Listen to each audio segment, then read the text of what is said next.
Hi, welcome to icon news. నేను మీ సతీష్.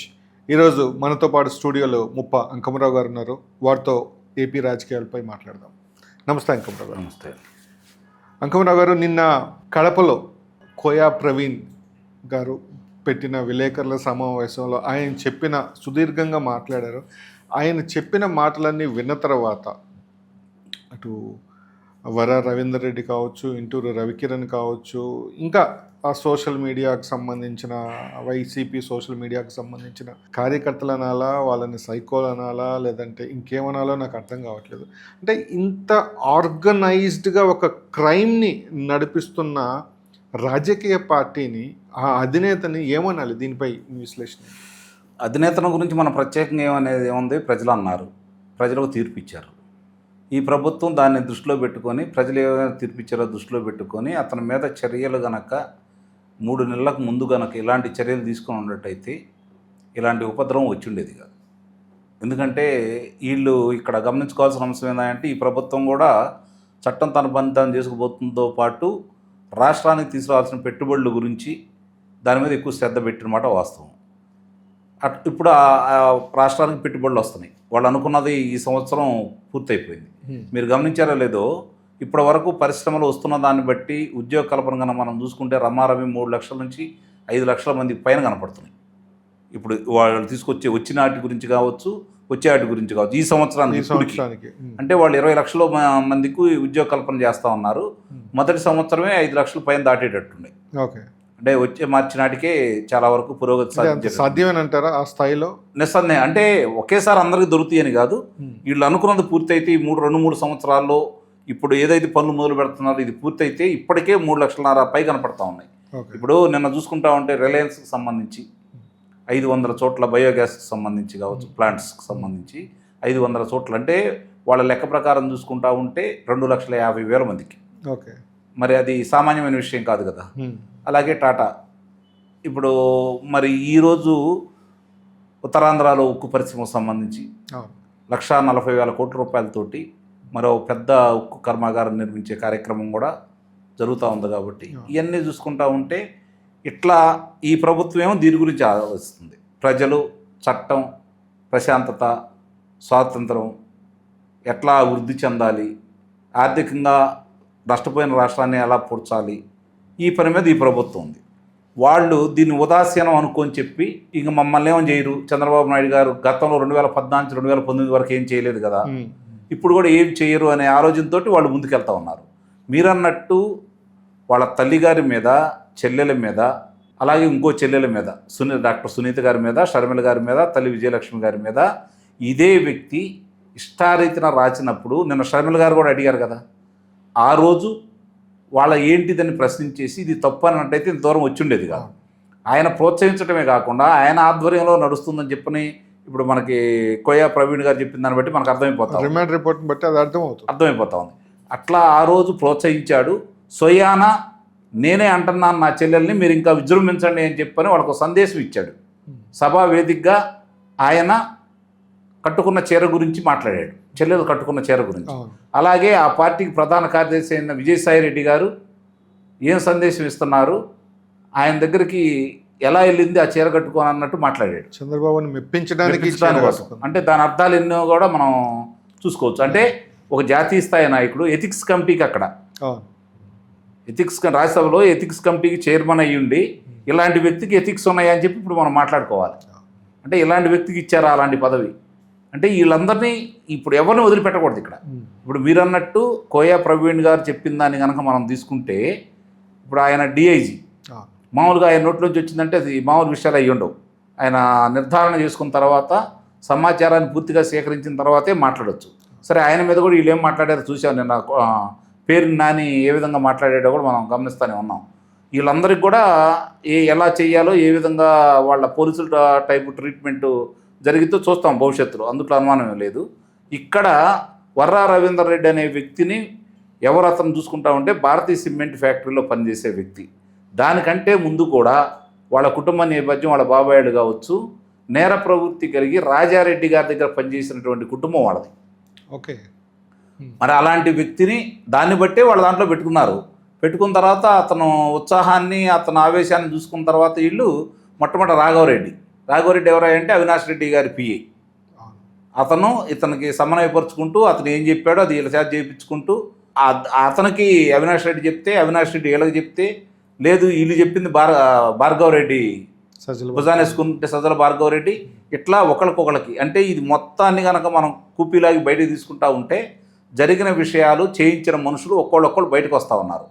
దీని మీద ఈ ప్రభుత్వం సత్వర చర్యలు తీసుకొని ఏ విధంగా ఉండాలి అంటే ఇప్పుడు 2000 సంవత్సరంలో యూపీఏ గవర్నమెంట్ వాళ్ళు ఒక నిబంధనలు తీసుకొచ్చారు ఈ సోషల్ మీడియాకు సంబంధించి. దానికి సుప్రీం న్యాయస్థానం కూడా స్వేచ్ఛ ఉంది, వాళ్ళకి కొన్ని గొంతుకలు మీరు నొక్కేయొద్దు సోషల్ మీడియా గురించి చెప్పినందువల్ల ఆ వెలుసుబాటుని అడ్డం పెట్టుకుని వీళ్ళు విస్తృతంగా చేస్తూ ఉన్నారు. దాన్ని గుర్తించినటువంటి ఈ ఎన్డీఏ గవర్నమెంట్ 2021లో నిబంధనలు 111 నిబంధనలు ఒకటి తీసుకొచ్చేసి ఇబ్బందికరంగాను లేదంటే వాళ్ళు రాసిన రాతలకు సంబంధించి ఎవరైనా ఆత్మహత్య చేసుకుంటే అది హత్యగా భావించబడి వాళ్ళకి జీవితకాల శిక్ష విధిస్తూ 5 సంవత్సరాల నుంచి జీవితకాల శిక్ష విధించే విధంగా చట్టంలో మార్పులు తీసుకురావడం కూడా జరిగింది. కాబట్టి దాన్ని దృష్టిలో పెట్టుకొని ఈరోజు వాళ్ళు రాసిన రాతలు సతీష్ గారు మీరు ఒకసారి గమనించండి. ఆ కుర్రవాడు రాసినవి ఇప్పుడు మాట్లాడుతున్న పెద్ద మనుషులు అంబటి రాంబాబు కావచ్చు, పేర్ని నాని కావచ్చు, లేకపోతే రోజా కావచ్చు, శ్యామల కావచ్చు, జగన్మోహన్ రెడ్డి గారు కావచ్చు, లేకపోతే సజ్జల రామకృష్ణారెడ్డి కావచ్చు, విజయసాయిరెడ్డి కావచ్చు, వీళ్ళందరూ కూడా ఒక ప్రసార మాధ్యమాలని పత్రికలందరిని పిలిచి ఎవరైతే ఉన్నారో గతంలో వాళ్ళు 151 శాసనసభ్యులు 8 మంది లేరు, 143 మంది ఉన్నారు వాళ్ళు. అలాగే లోక్సభ సభ్యులు, శాసనమండలి సభ్యులు, రాజ్యసభ సభ్యులు, వాళ్ళ కుటుంబ సభ్యులు అంటే వాళ్ళ భార్యలు కావచ్చు, కోడళ్ళు కావచ్చు, కూతుళ్ళు కావచ్చు, మనవరాళ్ళు కావచ్చు, ఇక్కుతో వేసుకొచ్చిన మనవరాళ్ళు కావచ్చు, వాళ్ళందరినీ పెట్టుకొని అతను రాసిన దాంట్లో 4 చదవమనండి వెళ్ళి ఆ మహిళా నాయకురాల చేత చదివిమనండి, లక్ష్మీపార్వతితో సహా చదివిమనండి. వాళ్ళు గనక వీళ్ళని ఆ మహిళలు ఏం చర్య తీసుకుంటారో మనం దాన్ని బట్టి వాళ్ళు చెప్పులు తీసుకొని కొట్టకపోతే, చీపురు కట్టెలు తీసుకొని ఎవరైతే చదువుతున్నారో వాళ్ళని తరిమి కొట్టకపోతే అప్పుడు మాట్లాడుకుందాం మనం. అంతే తప్ప నిన్న కూడా చూడండి వాళ్ళు ఎవరు కూడా తప్పుడు రాతలని మాట్లాడట్లా, మా వాళ్ళు రాయలేదని మాట్లాడట్లా. సోషల్ మీడియాలో పెడితే అదే ఒక వారియర్స్ లాగా మనం మాట్లాడుతున్నారు. 6 పథకాల గురించి ప్రశ్నిస్తేనే మీరు అదుపులో తీసుకుంటారని వాళ్ళు ఇచ్చిన హామీలు ఇవే, దీని గురించి వాళ్ళు ప్రశ్నించింది. అందుకే నేను అంటున్నాను అతను రాసిన రాతలు మీరు కానీ నేను కానీ చదివి వినిపించే పరిస్థితి అయితే కాదు. ప్రసార మాధ్యమాల్లో కావచ్చు, ఇలాంటి సోషల్ మీడియాలో కావచ్చు, మనం వాటిని చెప్పలేము, మాట్లాడలేము.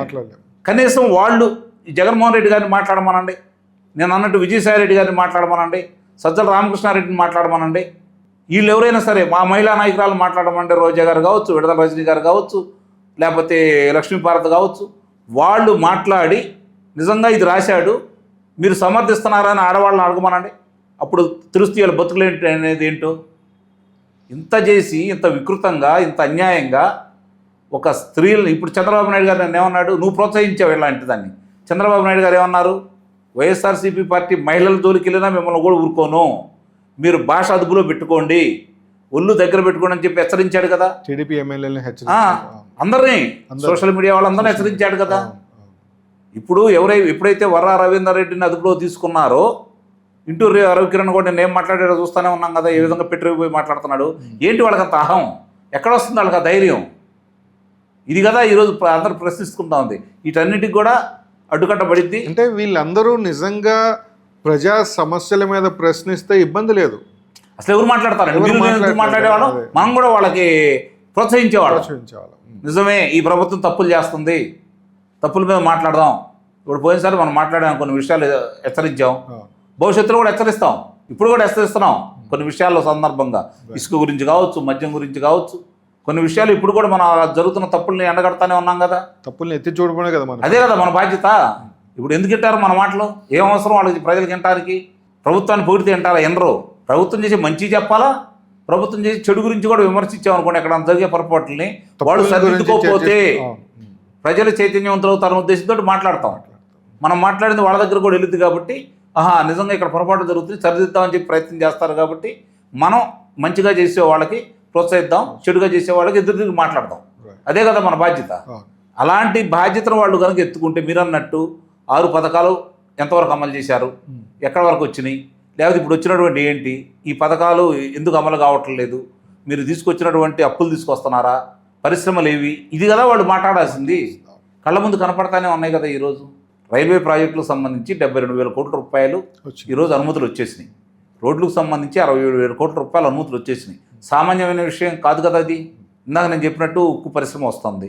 ఉక్కు పరిశ్రమను ఉక్కు పరిశ్రమని విశాఖ ఉక్కు ఆంధ్రుల హక్కు అనే నినాదంతో ఏర్పడిన విశాఖ ఉక్కు కర్మాగారాన్ని మీరు మీ ఇష్టం వచ్చిన వాళ్ళకి ఇవ్వాలి, దాన్ని మీరు ముక్కలు ముక్కలుగా మీరు అనుభవించాలని చెప్పని భావించారు మీరు. ఇప్పుడు అది ఆపారు కదా ఈ ప్రభుత్వం. మళ్ళీ కొత్తది ఇంకోటి తీసుకొస్తానే ఉన్నారు కదా.